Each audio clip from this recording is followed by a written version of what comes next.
Some of us, including myself, have had experiences of seeing lights, a feeling of oneness with the universe, energy, the awakening, kundalini, inward activity, clarity. These last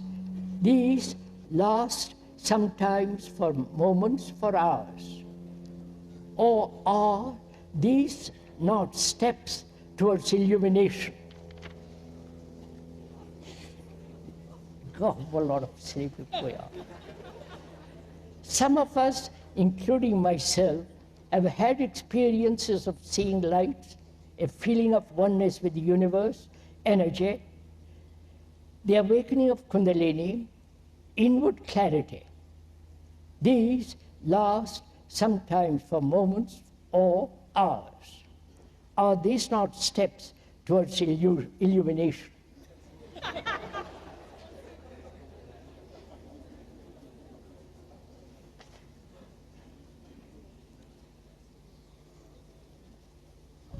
Can we be a little bit funny? I wonder if one's liver is all right. When you see lights, flashes and all that. Just a minute, just a minute. You know, some people do have seriously certain experience, certain perceptions. I wouldn't call experiences. Now, let's examine what experiences are. What is an experience? Either it is sensory experience, sensual experiences, or psychological experiences, right? Or purely physical experience like pain, toothache, and so on. We are talking here about psychological experiences. Now, what do you mean by experience? An incident, a happening, which you must recognize, right? Name it, and therefore, the experience is different from you who are experiencing. I don't know if you follow all this. Therefore, it means if the experiencer is experiencing something, he must know what it is. He must be able to recognize it, otherwise it's not an experience. Right? I don't know if you follow this. If I can't recognize the experience, it doesn't exist. I recognize it because I've already had the symptoms, the knowledge of it. Therefore, I say that is an experience.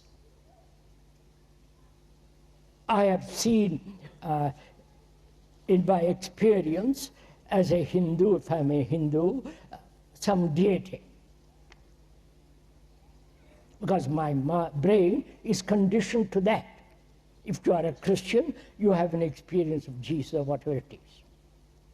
So, as long as there is an experiencer separate from the experience,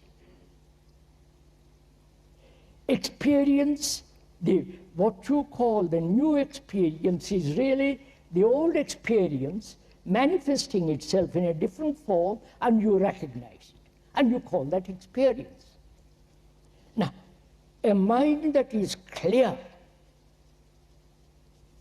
is absolutely without the shadow of self, it has no experience.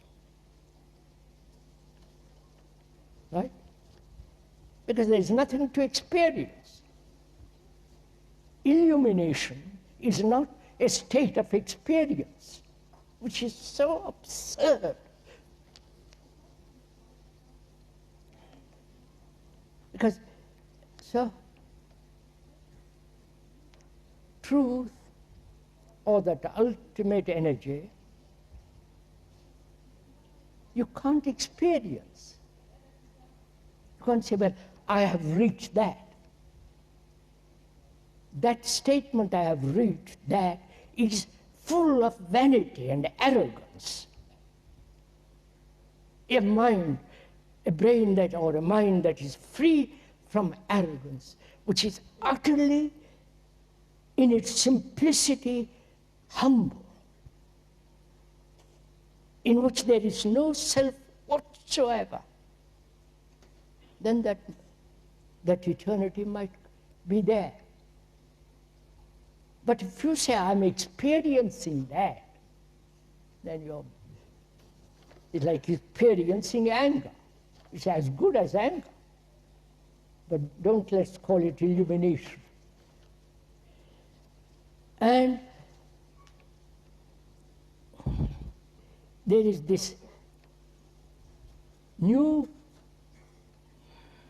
brought from India, I wish they would keep it to themselves, brought from India about the Kundalini. Probably many of you have heard this. If you haven't, forget it. But if you have, those people who write about it, please, I'm saying this most respectfully, those who talk about do not know anything about it. You might say, what right have you to say to that? Why do you say they do not know? Which means you know. Right? Naturally, that's the obvious question.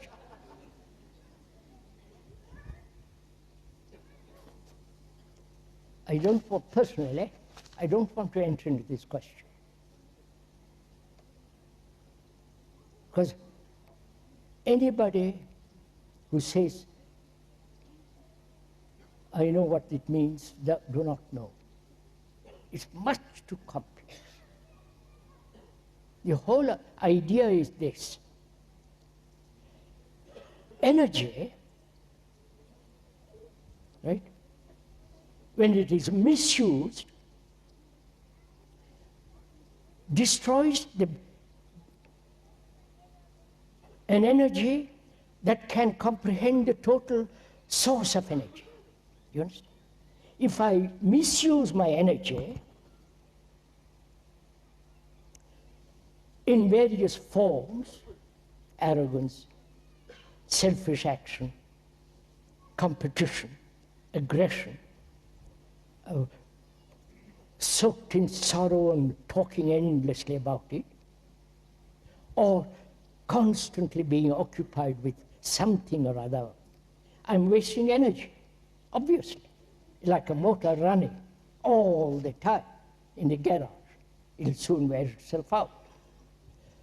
But the idea of all this is that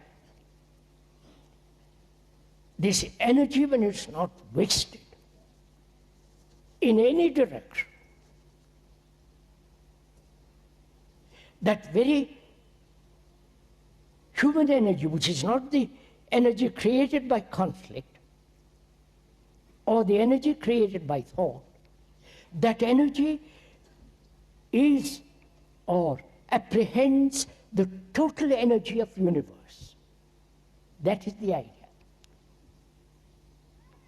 about Kundalini and all that kind of stuff.